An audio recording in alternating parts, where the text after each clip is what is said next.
আসসালামু আলাইকুম রহমতুল্লাহি ওবরাকাতুহ নাহমাদুহু ওয়া নুসাল্লি ওয়া নুসাল্লিমু আলা রাসূলিহিল কারীম আম্মা বাদ। সুপ্রিয় দর্শক, সবাইকে স্বাগত জানাচ্ছি বিজয় টিভির জুমাবারের নিয়মিত আয়োজন পিএইচপি ইসলামের কথায়। দর্শক, আজকের বিষয়বস্তু মুসা আলাইহিসসালাম এবং খিজির আলাইহিসসালামের সাক্ষাতের আলোকে ইলমে মারিফত। আমরা মুসা আলাইহিসসালামের একটি প্রসিদ্ধ ঘটনা অনেকেই জানি। কোরআনে সেই ঘটনার বর্ণনা আল্লাহ রাব্বুল আলামিন নিজেই দিয়েছেন। মুসা আলাইহিসসালাম একদিন আল্লাহর কাছে বলেছিলেন যে আমার চাইতে এই বর্তমান সময়ে বড় জ্ঞানী কে আছে।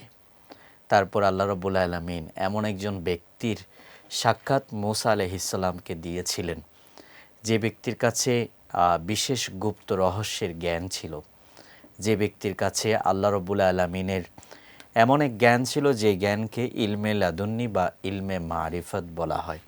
তিনিই ছিলেন হজরত খিজির আলাইহিসসালাম। খিজির আলাইহিসসালাম এবং মুসা আলাইহিসসালামের সেই সাক্ষাতের ঘটনা এবং তার আলোকে ইলমে মারিফত, এটি আজকে আমাদের আলোচনার বিষয়বস্তু। সুপ্রিয় দর্শক, বরাবরের মতোই আলোচনা করবার জন্যে আমাদের সঙ্গে রয়েছেন আপনাদের প্রিয় আলোচক, ঢাকার ঐতিহ্যবাহী দ্বীনি শিক্ষা প্রতিষ্ঠান কাদিরিয়া তৈয়বিয়া কামিল মাদ্রাসার সম্মানিত উপাধ্যক্ষ শেখুল হাদিস মুফতি আল্লামা আবুল কাসেম মোহাম্মদ ফজলুল হক। আসসালামু আলাইকুম রহমতুল্লাহ। ওয়ালাইকুম আসসালাম রহমতুল্লাহি ওয়া বারাকাতুহু। কেমন আছেন মোহতারাম? আলহামদুলিল্লাহ, ভালো আছি।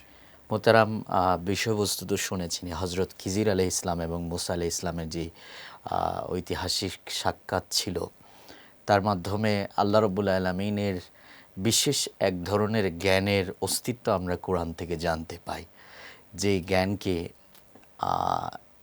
ইলমে লাদুন্নি বলা হয়। বা সুফি যারা ছিলেন, তরিকাপন্থী যারা ছিলেন, বড় বড় মাশায়েখ যারা ছিলেন, ওনাদের ভাষায় ইলমে মারিফতও বলা হয়।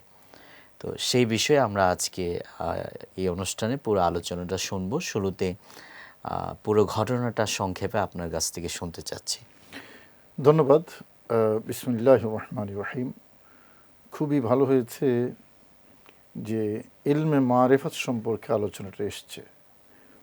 ভালো হয়েছে এই জন্য যে ইলমে মারিফত সম্পর্কে আমাদের সাবকন্টিনেন্টে বহির্বিশ্ব আছে, অন্য দেশও আছে, এক ধরনের ভুল চর্চা আমরা সমাজে দেখতে পাই, এবং তাতে করে এই পবিত্র ইলম এবং পবিত্র এই ধারা মানুষের কাছে, সমাজের কাছে কলঙ্কিত হয়ে গেছে।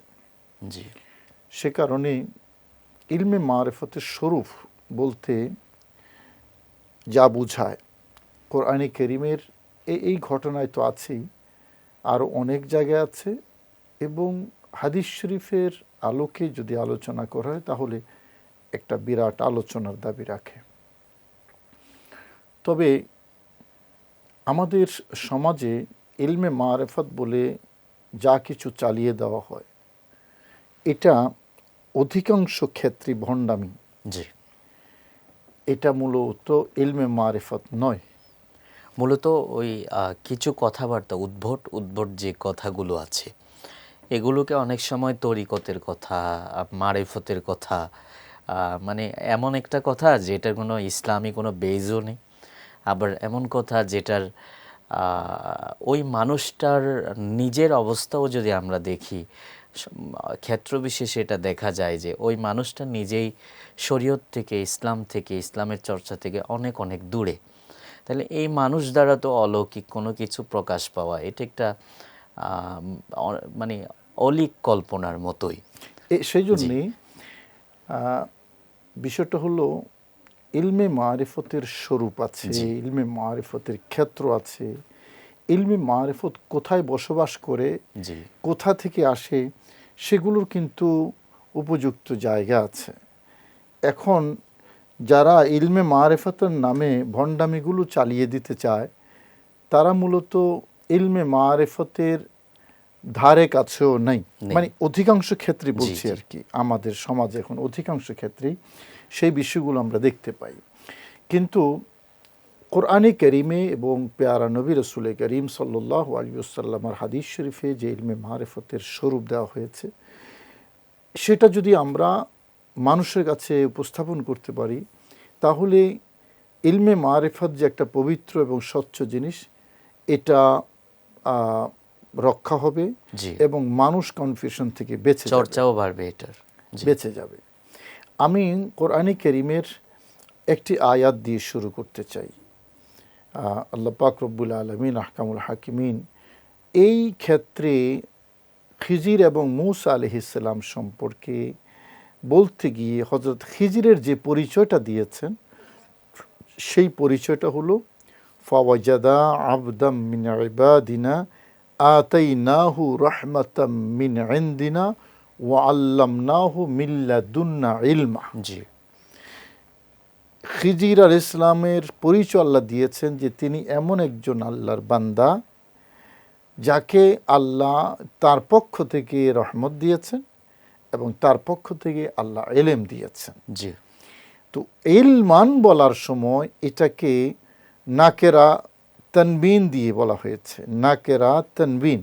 জি, যদি আমি ইলমে নাহু এবং ইলমে বালাগতের দৃষ্টিকোণ থেকে আলোচনা করি, তাহলে এই তানবিনটা নাকেরার উপর, এই তানবিনটা এটা এক ধরনের এলেম বোঝায়, অর্থাৎ এক কিসিমের এলেম, ইলমান বিশেষ এক ধরনের এলেম।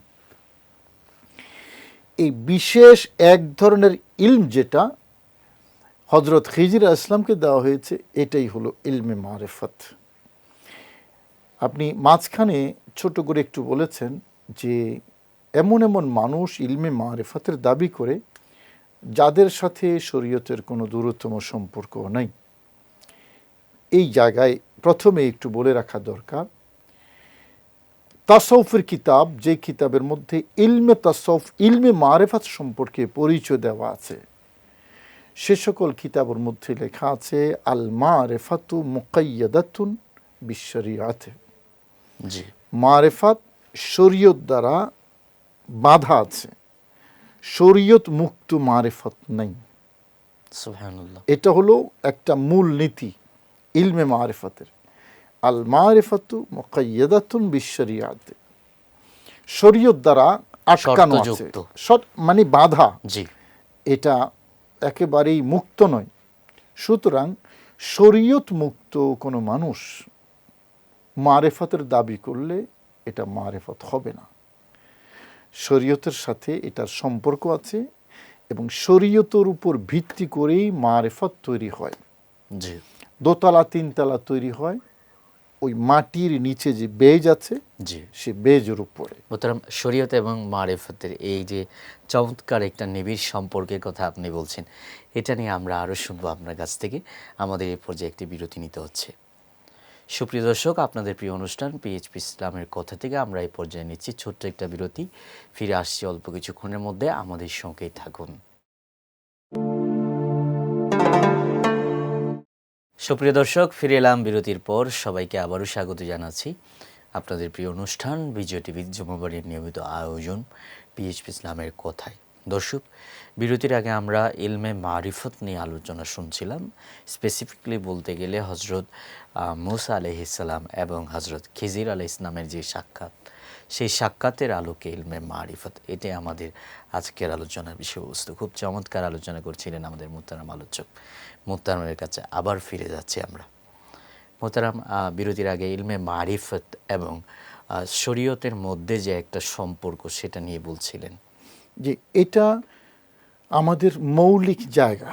জি, যে যারা মারিফত চর্চা করবে তাদের শরীয়ত থাকতে হবে এবং শরীয়তের সিঁড়ি বেয়ে, জি, আমি আবার রিপিট করি, শরীয়তের সিঁড়ি বেয়ে যেই জায়গাটায় যেতে হয় সেটা হলো মারিফত। তার মানে মারিফত হচ্ছে ঊর্ধ্বতন জায়গা, রাইট। এটা হলো আল্লাহর পরিচয়। মারিফত শব্দের অর্থ আল্লাহর পরিচয়, অর্থাৎ বান্দা আল্লাহর নৈকট্য লাভ করে আল্লাহর পরিচয় নেবে এবং আল্লাহর যে যত পরিচয় লাভ করবে সে তত বেশি মর্যাদা লাভ করবে, তত বেশি আল্লাহকে ভয় করবে। জি, যারা আল্লাহকে যতটুকু চেনে তারা আল্লাহকে ততটুকুই ভয় করে। এই যে মৌলিক জায়গাটা আমাদের ঠিক থাকতে হবে। হযরত মূসা এবং খিজির আলাইহিসসালামের পারস্পরিক কথোপকথন এবং সাক্ষাতে যেই বিষয়টি আমরা লক্ষ্য করি, এখানে এক ধরনের ইলম চর্চা হয়েছে। জি। এবং সেই ইলমটার কথাই যে আয়াতটি আমি তেলাওয়াত করেছি, এই আয়াতে আল্লাহ পাক রব্বুল আলামিন বলেছেন যে এক বিশেষ ধরনের ইলম আমি ওই বান্দাকে দিয়েছি, বিশেষ ধরনের ইলম। সেই ইলমটার স্বরূপ কীরকম এটা এখানে আছে। এই ঘটনায় সূরা কাহাফের ৬০ নম্বর আয়াত থেকে শুরু হয়েছে এই ঘটনাটা। জি। প্রেক্ষাপটটা ছিল এই, নবী মূসা আলাইহিসসালাম তো আল্লাহর উলুল আজম একজন পয়গম্বর। জি। তিনি কোনো একবার বয়ান করছিলেন উম্মতের সামনে, তো তিনি প্রশ্নের মুখোমুখি হলেন যে মান আ'লামুন নাস, সবচেয়ে বেশি জাননেওয়ালা বর্তমান যুগে কে? নবী মূসা আলাইহিস সালাম জবাব দিয়েছেন আনা, আমি। কথাটা অসঠিক নয়, কথাটা সঠিক। কারণ প্রত্যেক যুগে নবী ওই যুগের মধ্যে শ্রেষ্ঠ হয়ে থাকেন, কিন্তু তারপরেও এভাবে বলাটাকে আল্লাহ পাক রব্বুল আলামিন আহকামুল হাকিমিন সেভাবে নবী মূসা আলাইহিস সালামের মতো উলুল আজম পয়গম্বর, সেরকম একজন উলুল আজম পয়গম্বরের মানে সেভাবে আল্লাহ পাক রব্বুল আলামিন পছন্দ করেননি। নবী মূসা আলাইহিস সালামকে আল্লাহ বললেন, মূসা, আমার আরেকজন বান্দা আছে তোমার থেকে বেশি জানে। মূসা আলাইহিস সালাম তখন বৃদ্ধ বয়সের, কিতাব প্রাপ্ত হয়েছেন, তিনি তাওরাত প্রাপ্ত হয়েছেন। জি। এখন তাওরাতের মধ্যে ইলমের ভান্ডার, সেই জায়গায় মূসা আলাইহিস সালাম থেকে আরেকজন বেশি জাননেওয়ালা, মূসা আলাইহিস সালামের কিউরিসিটি তৈরি হলো যে আল্লাহ, আমি তার কাছে যাব, তার কাছ থেকে শিখব। কিভাবে যাব? আল্লাহ পাক রব্বুল আলামিন বলে দিলেন যে তুমি একটা মাছ নেবা, মাছ এটাকে ফ্রাই করে ভাজা মাছ এটা নিয়ে রওনা হবা। যেখানে গিয়ে এই ভাজা মাছটা জীবিত হয়ে সাগরে চলে যাবে, ওই তার পেছনে পেছনে যাবে এবং সেখানে তুমি আমার ওই বান্দাকে পেয়ে যাবে যে বান্দা তোমার থেকে বেশি জানে। মূসা আলাইহিস সালামের কথা মতো, এই গল্পটা কিন্তু কোরআনের গল্প। জি। মূসা আলাইহিস সালামের আল্লাহর কথা মতো তরুণ হযরতে ইউশা ইবনে নুনকে সাথে নিয়ে ওই ভাজা মাছ নিয়ে রওনা হয়েছে। এবং যাবার সময় তিনি যে কথাটা বলেছেন যে ওই বান্দাকে পাওয়ার জন্য আমার যদি ৮০ বছরও সফর করতে হয় আমি তাই করব। সুবহানাল্লাহ, আল্লাহু আকবার। ইলমে মারিফতের তাড়না মানে ইয়েটা কত, জি, মূল্যটা কত। ৮০ বছর, হুকবা শব্দ এসেছে, লা আবরাহু হাত্তা আবলুগা মাজমাল বাহরাইনে আও আমদিয়া হুকবা। হয় ওই বান্দা মাজমাল বাহরাইনে, দুই সাগরের মাঝখানে, এখন অথবা আমি কি করব। এবার মানে আমার একটু সময়ের স্বল্পতা ছিল, আমি গত সফরে যখন মিশর গিয়েছিলাম, ওই মাজমাল বাহরাইনটা এটা চিহ্নিত করা আছে, এটা মিশরের একটা জায়গা যেখানে মূসা আলাইহিস সালাম আর খিজির আলাইহিস সালামের সাথে সাক্ষাৎ হয়েছিল।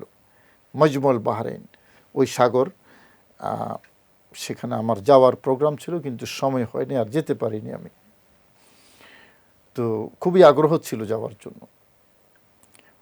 এখন রওনা হয়েছেন, অনেক দূর যাওয়ার পরে মূসা আলাইহিস সালাম ক্লান্ত হয়ে গেছেন।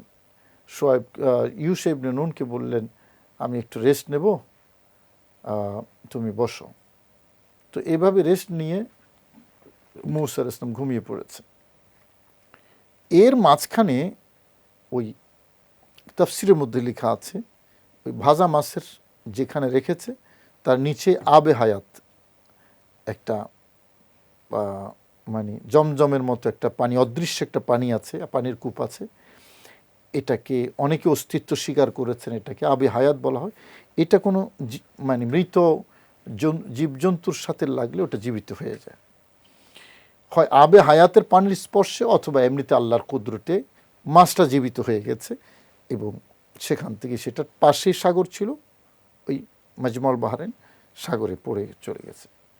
ইউসুফ ইবনে নুন, যেহেতু মূসা আলাইহিস সালাম ঘুমন্ত, ঘুম যাচ্ছেন, নবীদের ঘুম, ওনাকে আর জাগান নাই, এটা মাস চলে গেছে।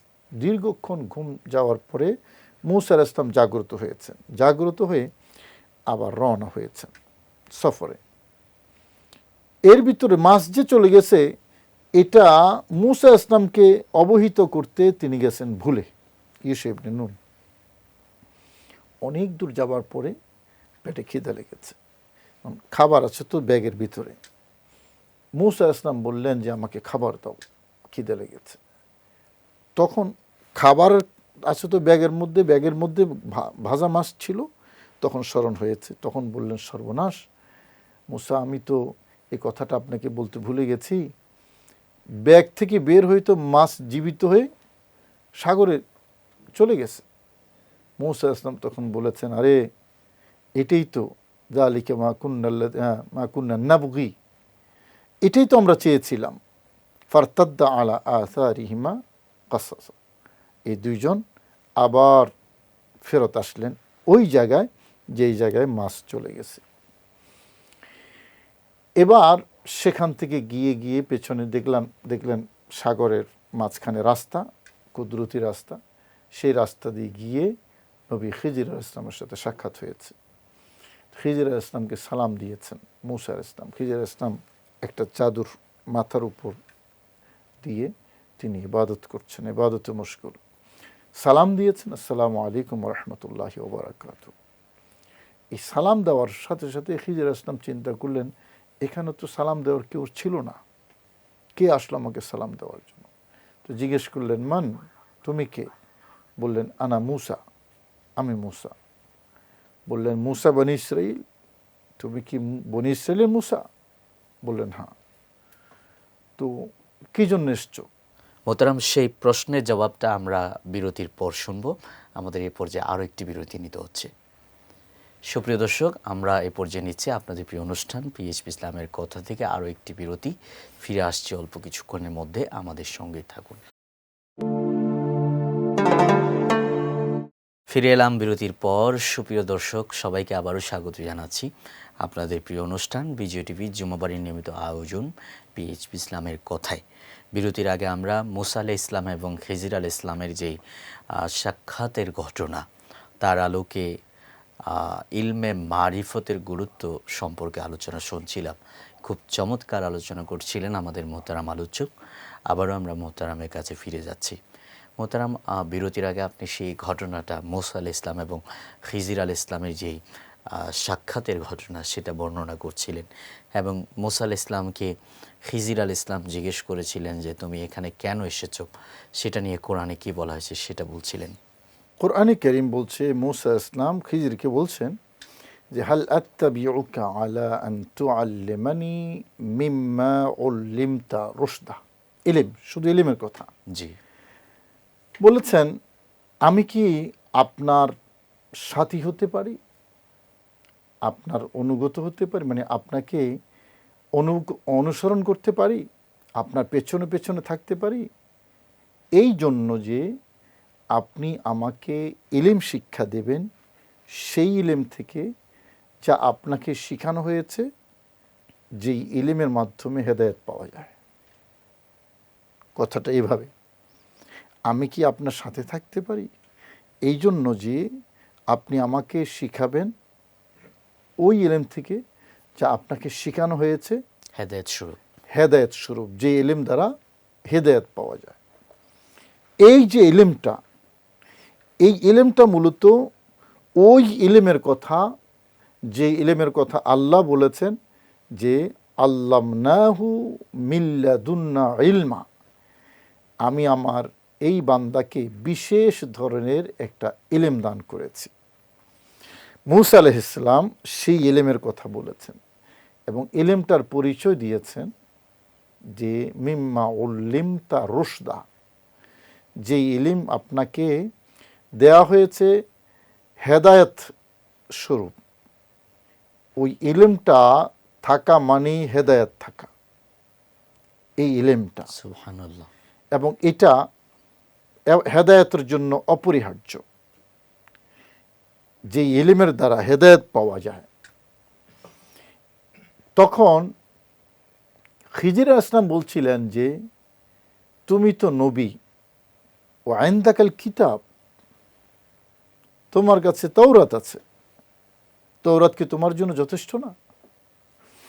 তখন মূসা আলাইহিস সালাম বলেছিলেন, সহিহ বুখারীর হাদিস, বলেছেন যে আনতা আলা ইলমিন আল্লামাকাল্লাহু লা ইয়ামবাগি লি আন আলামা ওয়া আনা আলা ইলমিন আল্লামানি আল্লাহ লা ইয়ামবাগি লাকা আন তা'লামা।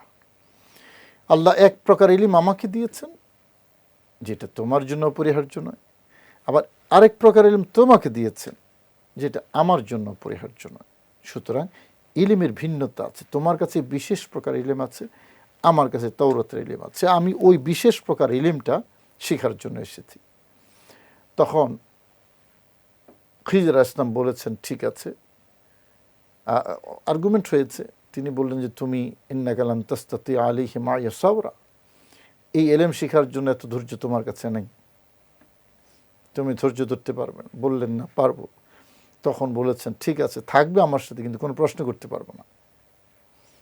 এই শর্তে নবী খিজির এবং মূসা আলাইহিস সালাম সফর শুরু করেছেন।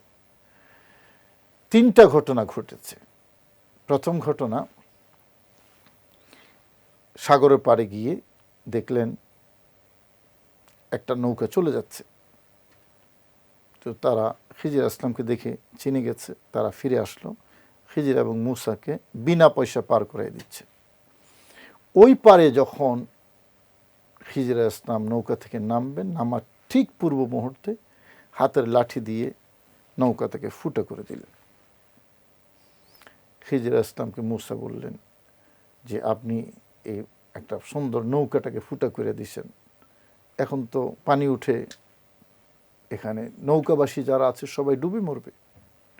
খিজির আসলাম এটা সরাসরি জবাব না দিয়ে বলছেন, মূসা তোমার সাথে আমার শর্ত ছিল, কোনো প্রশ্ন করতে পারবো না। জি। মূসা আসলাম বললেন এই প্রথমবার ভুল হয়ে গেছে, ক্ষমা করে দেন। এরপরে ঠিক আছে, উঠে গেল, এটা আর জবাব দিলেন না।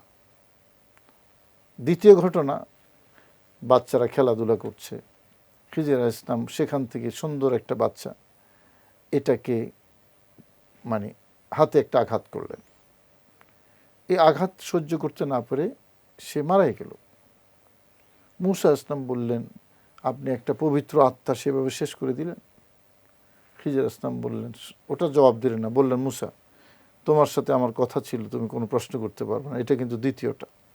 মূসা আসলাম তখন বললেন যে তৃতীয়বার যদি হয় তাহলে আপনি আর আপনার সাথে আমাকে রাখেন না।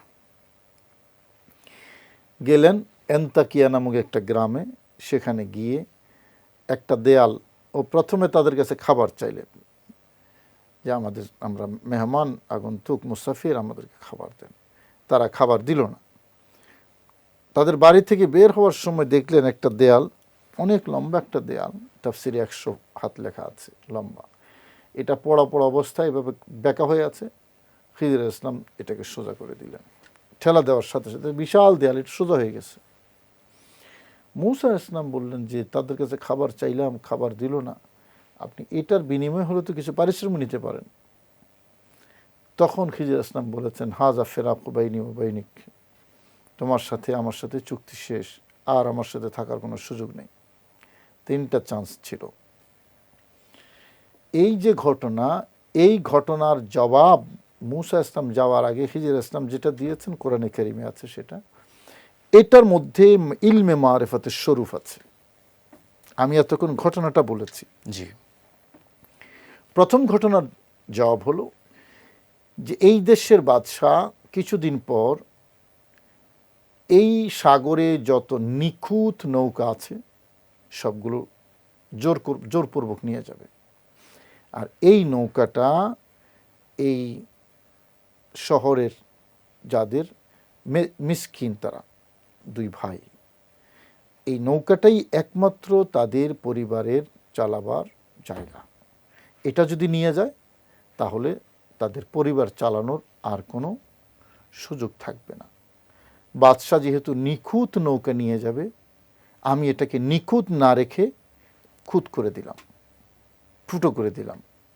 বাদশার লোকেরা যখন এসে দেখবে যে এটা নিখুঁত নয়, ভেতরে নিচে তক্তা একটা নেই, এটা নেবে না।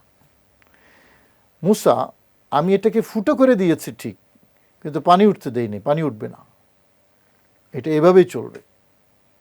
তারা দেখবে এটা ফুটা এবং বাস্তবেই ফুটা, কিন্তু পানি উঠবে না। সুবহানাল্লাহ। মুসা আলাইহিসসালাম বললেন যে কাজটা তো ভালো হয়েছে। দ্বিতীয়টা যেটা বললেন যে এই বাচ্চাটা, এটার এখানে কপালে কাফের লেখা ছিল, এই ইলমে মারিফাতুশ শরুফ, তুমি দেখো নাই, আমি দেখেছি, এবং আমার ভয় হয়েছে এটা বড় হয়ে তার মা বাবা নেককার ইমানদার, তার মা বাবাকেও বেঈমান বানিয়ে দেবে। তো আল্লাহর ইচ্ছা এটাকে ট্রান্সফার করে মা বাবার জন্য ভালো একটা সন্তান আল্লাহ দেবেন, সুবহানাল্লাহ। এবং এই সন্তানটা মানে যেটা আসবে, সেই সন্তানটা এই মা বাবার অনেক বেশি অনুগত এবং খেদমতগার হবে, নেককার হবে। মোহতারাম, এই তৃতীয় যে ঘটনাটা ছিল সেটার কারণটা আমরা আপনার কাছে শুনবো। আমাদের এই পর্যায়ে আরও একটি বিরতি নিতে হচ্ছে। সুপ্রিয় দর্শক, আপনাদের প্রিয় অনুষ্ঠান পিএইচপি ইসলামের কথা থেকে এই পর্যায়ে নিচ্ছে আরও একটা ছোট্ট বিরতি। ফিরে আসছে অল্প কিছুক্ষণের মধ্যে, আমাদের সঙ্গেই থাকুন। ফিরে এলাম বিরতির পর। সবাইকে আবারও স্বাগত জানাচ্ছি আপনাদের প্রিয় অনুষ্ঠান বিজিটিভির জুমাবারের নিয়মিত আয়োজন পিএইচপি ইসলামের কথায়। সুপ্রিয় দর্শক, বিরতির আগে আমরা আলোচনা শুনছিলাম হজরত মুসা আলাইহিস সালাম এবং খিজির আলাইহিস সালামের সাক্ষাতের আলোকে ইলমে মারিফত এই বিষয় নিয়ে চমৎকার আলোচনা করছিলেন আমাদের মোহতারাম আলোচক। আবারও আমরা মোহতারামের কাছে ফিরে যাচ্ছি। মোহতারাম, হজরত মুসা আলাইহিস সালাম খিজির আলাইহিস সালামের সাথে যে থাকা অবস্থায় যে তিনটা ঘটনা ছিল, তার মধ্যে তৃতীয় ঘটনা আপনি ছিলেন, তার কারণটা বলবেন, পাশাপাশি ইলমে মারিফতের স্বরূপটা ব্যাখ্যা করবেন। দ্বিতীয় ঘটনা শেষ করেছি আমি। দ্বিতীয় ঘটনায় তো মুসা আলাইহিস সালাম সন্তুষ্ট হলেন, এবং তাফসিরে লেখা আছে এই মা বাবার ঘরে পরবর্তীতে এমন একটা মেয়ে সন্তান হয়েছে যে মেয়ে সন্তানের ঘরে 70 জন নবী জন্ম নিয়েছে তার বংশে, ওই মেয়ের বংশে। তৃতীয় ঘটনা, খিজির আলাইহিস সালাম বলছেন যে এই যে দেওয়ালটা, এই দেওয়ালটার নিচে গুপ্তধন আছে দুইটা এতিম ছেলের, তারা এখনো বাচ্চা। এই মুহূর্তে যদি পড়ে যায়, এই সম্পদগুলো সমাজের মানুষেরা নিয়ে যাবে। তো আল্লাহর ইচ্ছা হলো এই তারা বড় হবে, ততদিন পর্যন্ত ওয়ালটা আপন জায়গায় থাকুক। তারা বড় হলে ওয়াল পড়ে গেলে তাদের সম্পদ তারা হাতে নেবে। এই হলো তিনটা ঘটনার কারণ। মুসা আলাইহিস সালাম প্রথমত কি করেছেন, প্রশ্ন করেছেন, যখন ব্যাখ্যাটা পেলেন তিনি যার পর সন্তুষ্ট হয়ে গেলেন। এখানে যেই বিষয়টা বলার, আমরা যদি তিনটা ঘটনার জবাব স্বরূপ দেখি তাহলে দেখব সবগুলোই ফিউচার ভিশন, সবগুলো তিনটেই ফিউচার ভিশন। বাদশা নিয়ে যাবে ভবিষ্যৎ, বাচ্চাটা বেঈমান বানিয়ে দেবে, এবং আরেকটা বাচ্চা আসবে, তাও ফিউচার ভিশন। এই ছেলে দুটা এতিম, তারা বড় হবে, বালেগ হবে, তারপরে এই দেয়ালের নিচে তাদের রক্ষিত সম্পদ তারা নেবে। তৃতীয় ঘটনা, তিনটাই ফিউচার ভিশন। এটা হলো ইলমে মারিফতের স্বরূপ।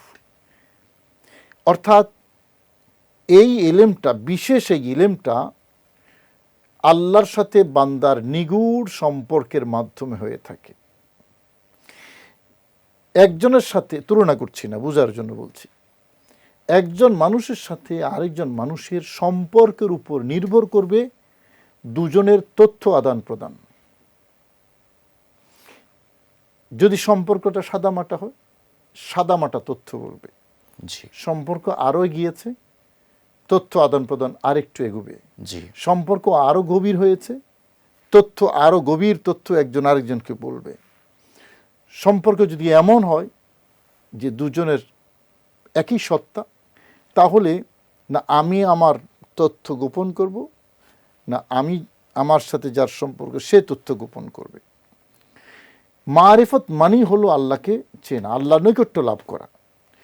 বান্দা আল্লাহর যত কাছাকাছি যাবে, আল্লাহ পাক রব্বুল আলামিন তার সেই বিশাল জ্ঞান ভাণ্ডার, আল্লাহর জ্ঞান ভাণ্ডারে অতীত ছিল, বর্তমান আছে, ভবিষ্যৎ আছে। আল্লাহ তার জ্ঞান ভাণ্ডার উন্মুক্ত করে দেন বান্দার জন্য, এবং ততটুকুই উন্মুক্ত করেন যতটুকু এই বান্দার সাথে আল্লাহর সম্পর্ক তৈরি হয়েছে। সম্পর্কটার উপর ভিত্তি করে সম্পর্কের স্কেলের অনুসারে আল্লাহ পাক রব্বুল আলামিন তার সাথে এই তথ্য বিনিময় করেন, এবং সেই তথ্যটাই মূলত ইলমে মারিফত। সাধারণ মানুষ যা জানে না, ওই বান্দা আল্লাহর পক্ষ থেকে তা জানেন। সে কথাটাই কোরআনে কারীমের ওই আয়াত আল্লাহ বলেছেন, ও আল্লামনাহু মিন লাদুন্না ইলমা, জি আমি আমার পক্ষ থেকে আমার বান্দার কাছে ইনফরমেশন ডেলিভারি দিয়েছি। বিশেষ প্রকারের ইলম। বিশেষ প্রকার ইলিম মানে আমি এটাই। তথ্য সরবরাহ করেছি, জি আমি ইলিম দিয়েছি আমার কাছ থেকে। আল্লাহর ইলিম শুধু অতীত নয়, আল্লাহর ইলিম টোটাল সৃষ্টি জগৎকে পরিবেষ্টন করে আছে, সেখানে ভবিষ্যৎও আছে। তো অতীতে কী হয়েছে সেই ইনফরমেশন আল্লাহ ওই বান্দাকে দিয়েছেন, বর্তমান কি হচ্ছে সেটাও দেবেন, ভবিষ্যতে কি হবে বান্দার সাথে সম্পর্কের স্কেল অনুসারে আল্লাহ পাক রব্বুল আলামিন সেটাও ওই বান্দাকে দেবেন। অর্থাৎ ইলমে মারিফত হলো আল্লাহর পরিচয়ের মাধ্যমে আল্লাহর গুপ্ত ভাণ্ডার থেকে ওই সম্পর্কের উপর ভিত্তি করে বান্দা বিশেষভাবে যে ইলম লাভ করে, এটা হলো ইলমে মারিফত, যার অপর নাম ইলমে লাদুন্নি। এখন যখন আমরা এই জায়গাটায় ক্লিয়ার হলাম যে ইলমে মারিফতের মূল ভিত্তি বান্দার সাথে আল্লাহর সম্পর্ক এবং নৈকট্য, তখন বান্দার সাথে আল্লাহর সম্পর্ক, আল্লাহর নৈকট্য বা আল্লাহর বন্ধুত্ব যাই বলি, সেটা কিসের মাধ্যমে হয়? সহিহ বুখারীর হাদিসে আছে, রাসূল করিম সাল্লাল্লাহু আলাইহি ওয়াসাল্লাম বলেছেন, প্রথমেই বলেছেন যে বান্দা ফরজ ইবাদতের মাধ্যমে যতটা আল্লাহর নৈকট্য অর্জন করে, ততটা নৈকট্য অন্য কোনো ইবাদতের মাধ্যমে হয় না। তাহলে বান্দার জন্য আল্লাহর নৈকট্য এবং বন্ধুত্ব পাওয়ার জন্য ফরজ ইবাদত অপরিহার্য করে দিয়েছেন। তারপরে বলেছেন যে বান্দা নফল ইবাদতের মাধ্যমে আমার নৈকট্য লাভ করতে থাকে। প্রথমত ফরজের কথা বলেছে, নফল নৈকট্য লাভ করতে করতে একসময় বান্দা আমার বন্ধু হয়ে যায়, এবং বন্ধু যখন হয় তখন আমি তার চোখ হয়ে যাই, যে চোখে সে দেখে, আমি তার কান হয়ে যাই, যে কানে শুনে, আমি তার হাত হয়ে যাই, যে হাতে সে ধরে, আমার কুদরতি ক্ষমতা তার পায়ে সঞ্চারিত হয়, যে পায়ে সে চলে। এখন এই যদি হয় সহিহ বুখারীর হাদিসে কুদসি, এখন আল্লাহর চোখে আল্লাহ বলেছেন আমি তার চোখ হয়ে যাই। আল্লাহর চোখে তো শুধু অতীত দেখে না, ভবিষ্যতে দেখে। তো আল্লাহর যখন তার চোখ হয়ে যাবে, তখন সেই চোখে ওই যে বাদশা নিয়ে যাবে, এটা দেখা অবাস্তব কিছু না। বাচ্চাটা বেঈমান বানিয়ে দেবে মা বাবাকে, এটা দেখা অসম্ভব কিছু না। তারা গুপ্তধন আছে, তারা বালেগ হয়ে তাদের সম্পদ নেবে, এটা বুঝা এটা দূরের কিছু না। কারণ এই চোখটা ওই চোখ যেই চোখের ব্যাপারে আল্লাহ স্বীকৃতি দিয়েছেন, আমি তার চোখ হয়ে যাই যেই চোখে সে শুনে। ইলমে মারিফতের এই স্বরূপ, এই সিঁড়ি বাইতে হয়ে, এই সিঁড়ি দিয়ে উঠতে হলে ফরজ এবং নফল দুটাকেই পেয়ারা নবী রাসূল করিম সাল্লাল্লাহু আলাইহি ওয়াসাল্লাম সিলেবাস হিসেবে সামনে এনেছেন। সুতরাং ইলমে মারিফত তাদের জন্য যারা ইলমে শরীয়ত অনুপাতে চলে আল্লাহর নৈকট্য লাভ করবে, এবং আল্লাহর বিশেষ অনুগ্রহে তারা ইলমে মারিফত পাবে, বান্দার যোগ্যতায় না। চমৎকার বলেছেন মোহতারাম। আসলে অত্যন্ত সুন্দর এবং জ্ঞানগর্ভ আলোচনা আপনি করেছেন। আপনাকে আপনাদের অনুষ্ঠানের পক্ষ থেকে আমরা কৃতজ্ঞতা জানাচ্ছি। জাযাকুমুল্লাহু খাইরা। সুপ্রিয় দর্শক, ইলমে মারিফত আমরা একেবারেই পরিষ্কার হয়ে গেলাম। ইলমে মারিফত এটি আল্লাহ রাব্বুল আলামিনের পক্ষ থেকে বান্দাকে বিশেষ একটি দান। যে বান্দা আল্লাহর যত কাছে তাকে আল্লাহ তত বেশি জ্ঞান দান করেন। এবং তারই সবচেয়ে বড় রহমত বা নিয়ামত আমরা যেটা হজরত মূসা আলাইহিস সালাম এবং খিজির আলাইহিস সালামের এই ঘটনার মাধ্যমে আজকে জানতে পেরেছি, সেটি হচ্ছে মারিফতের ইলম। এবং এই মারিফতের ইলম কোরআনে এর কথা আছে, এর কথা হাদিসেও আছে, এর কথা সমস্ত আলেমগণ স্বীকার করে গিয়েছেন। সুতরাং এটাকে মেনে নেওয়াই হচ্ছে আমাদের কর্তব্য। আমরা যারা কোরআন মানি, আমাদের উচিত ইলমে মারিফতকে সম্মান করা, ইলমে মারিফতকে সেই জায়গায় রাখা, বিশ্বাস করা। যারা এগুলো নিয়ে কথা বলে এবং এগুলো নিয়ে যারা বিভ্রান্তি ছড়ায়, তারা কতটুকু কোরআনের সাথে সম্পর্ক তাদের আছে, এটা নিয়েও একটা প্রশ্ন বিষয় আছে। তো সেই জন্য আমরা আউলিয়া ইকরামের যে কারামত আছে, আউলিয়া ইকরামের যেই আল্লাহ রব্বুল আলামিনের পক্ষ থেকে বিশেষ প্রাপ্তি, এই ইলমে লাদুন্নি, ইলমে মারিফত আছে, এগুলো আমরা তাদের পথ অনুসরণ করে অর্জন করার চেষ্টা করব। সুপ্রিয় দর্শক, এই আশা ব্যক্ত করে আমরা আজকের মতো বিদায় নিচ্ছি। আপনাদের প্রিয় অনুষ্ঠান বিজয় টিভির জমাবাড়ির নিয়মিত আয়োজন পিএইচপি ইসলামের কথা থেকে। দেখা হবে আগামী পর্বে। আজ এই পর্যন্তই। আল্লাহ হাফেজ। ওয়াসসালামু আলাইকুম ওয়া রাহমাতুল্লাহ।